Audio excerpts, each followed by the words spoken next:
Hello viewers, আসসালামু আলাইকুম। আশা করি আপনারা সবাই ভালো আছেন। আপনাদের দোয়া এবং ভালোবাসায় আমিও ভালো আছি। সো দেরি না করে চলে গেলাম আজকে শুক্রবার মিরপুর 1 পাখির হাটে। মিরপুর 1 কাঁচা বাজারের পেছনে সেই পাখির হাটটা বসে, সেখানে গিয়ে এক জোড়া বাজিকার পাখি কিনে নিয়ে আসলাম। তো ওখানে গিয়ে ভিডিও করার মতো সিচুয়েশন ছিল না, তো ওখানে অনেক মানুষ ভিড় ছিল, সেই জন্য ভিডিওগুলো করতে পারি নাই।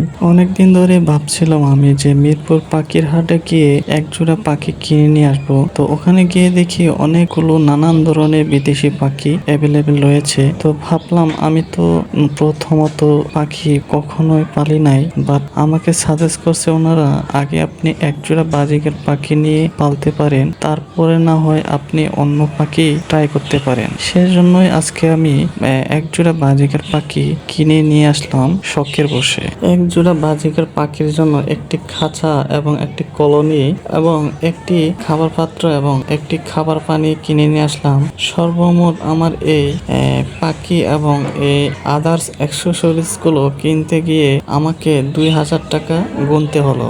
এক কথায় বলতে গেলে একজোড়া পাখি পালতে যা যা করণীয় দরকার এবং যা যা জিনিস প্রয়োজন, খাবার থেকে শুরু করে সব জিনিসগুলো নিয়েই 2000 টাকা হয়েছে। পাখিটা আসলে আমার শখের বসে কেনা। ছোটবেলা থেকেই আমি পাখিগুলোকে অনেক পছন্দ করতাম, সেজন্যই দেরি না করে চলে গেলাম মিরপুর পাখির হাটে। কেনার থেকে শুরু করে যা যা দরকার সবই করলাম। এখন এই পাখিটাকে কিভাবে লালন পালন করব এবং পাখি থেকে কিভাবে যত্ন নিব, এখন সেই বিষয় আমাকে জানতে হবে। হয়তোবা প্রথম আমার সমস্যা হতে পারে, কারণ আমার তো পাখির প্রতি আইডিয়া নাই যে কিভাবে পাখিগুলোকে লালন পালন করব।